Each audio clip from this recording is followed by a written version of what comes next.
So this is a quick response to Roarrier's video of MMORPGs often fail. Will Ashes of Creation?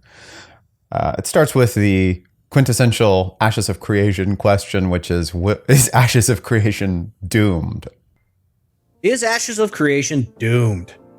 Okay, so it's good to start a video strong. First, I just want to talk about Roarrior, and the reason I'm responding to him is he seems to have a lot of the same pedigree that I do as far as MMORPGs are concerned. Maybe we've even played together and didn't even know it. Played most of the MMORPGs that have come out.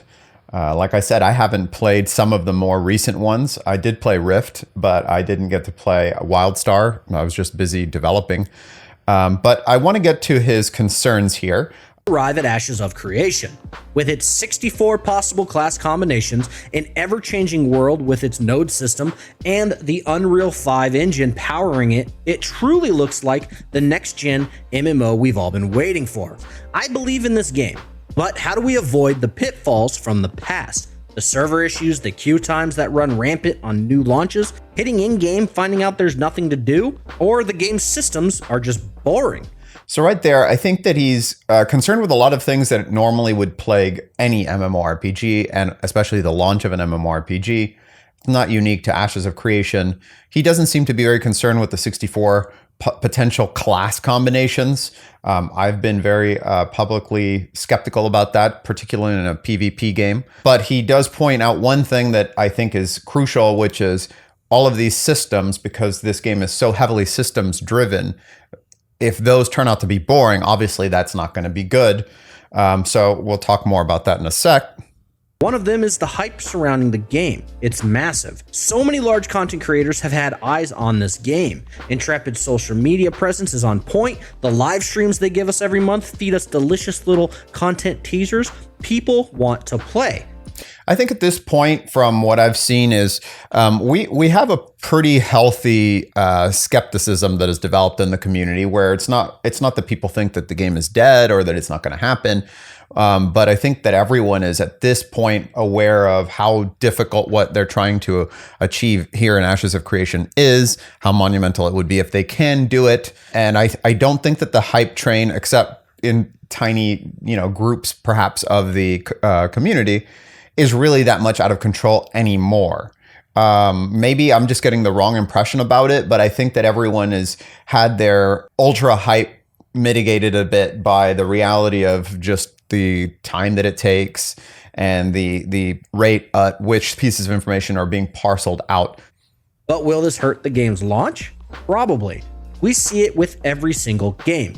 Massive queue times, server lag, you're unable to join your friend's server because it's full. No MMO has ever been able to avoid this. Can Ashes be different? I think that that's something that obviously affects every MMORPG, but I think it can be overcome, even if it initially doesn't turn out to be perfect. Process. Not so much the questing and exploration part of it, or even the grind. Intrepid says it's going to take the average player 4 to 6 hours a day for 45 days to reach max level. That's great. But what about the players that reach it faster? Is there going to be content for them to play? The node system levels up as players adventure in the zone of influence. As the node levels up, new content becomes available. However, the nodes have a system in place to monitor experience gains and adjust it accordingly to prevent nodes from being zerged to the max level. So does this mean that players are also going to be governed by this experience throttle? The nice thing about Ashes of Creation, and the thing that makes, I think, me most excited about it, is that you have the capacity to answer all of these questions basically in the way that they should almost always be answered in any game, which is people bring their own value to the systems. The systems just permit them to have that value in there. So for instance, I'm developing my castle, I'm developing my country, I'm at war with another country. It's something that I have just become personally invested in because I know the people. I'm invested in making sure that my allies succeed over these evil people that had been, hitting our caravans, and they said they'd stop and they didn't stop. And now we're, you just become invested in the same way that you would in interpersonal relationships in reality.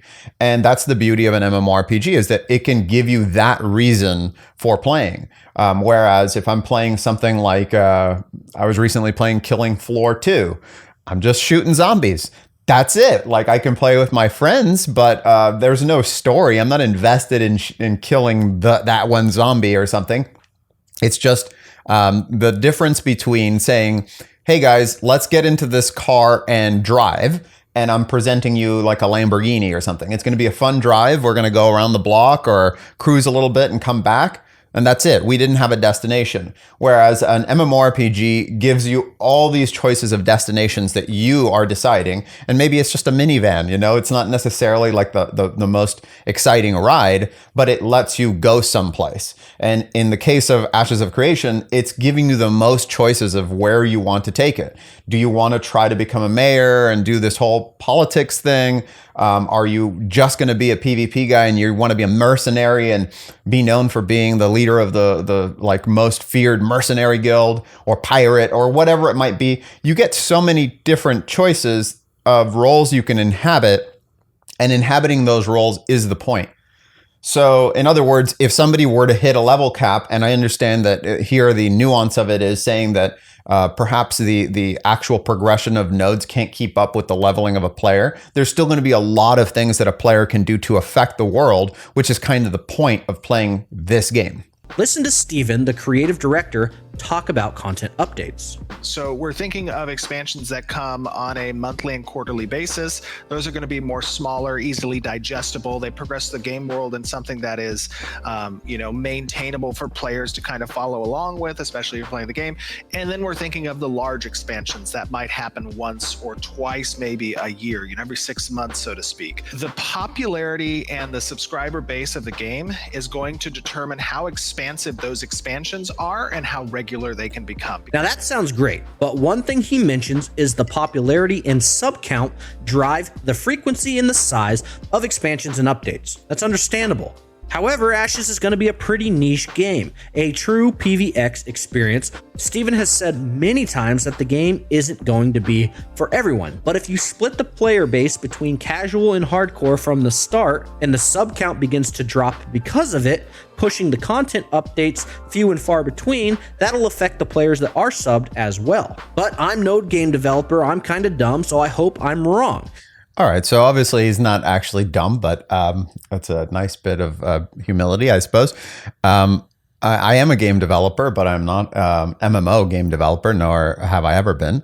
What I can say for sure is that this is very common. I've even done it in my own tiny games where we are going to respond to not only the amount of players, because we can, if you have an income, then purchase more assets and hire more people, et cetera, to incorporate into your game.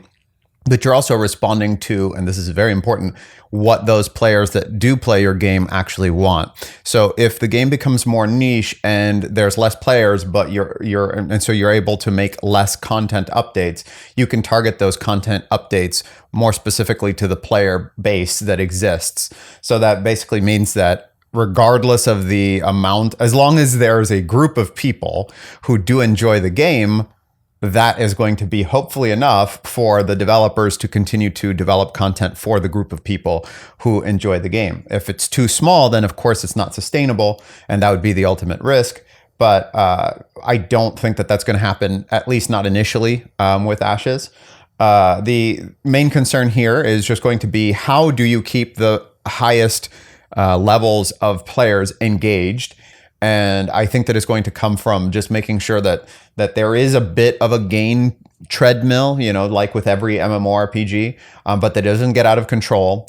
And that really what you're doing is you're just responding to things that people want to be able to do, whether it be like creating their own fairs and holidays and things, and trying to throw them and see if like somebody comes into a wedding and turns into a red wedding, or you just want to encourage as much story that develops within player interaction as possible. So this is an interesting problem for this game in particular, because it's not traditional. It's not like every other MMORPG, which just has to keep adding content in order to just keep the treadmill alive and keep people engaged in the illusion that there's progress and that that's the point of it. I'm getting loot to get more loot, right? It's the loot treadmill. And if you take a bite of that carrot at the end and eat it and there's nothing left on the string, you're not going to want to continue walking on the treadmill. So I think that it's less of a concern for Ashes of Creation. But I might be wrong about that. So tell me what you guys think. I enjoyed this video, so I thought I'd make this little quick response to it. So please like, comment, and subscribe, and I'll see you next time.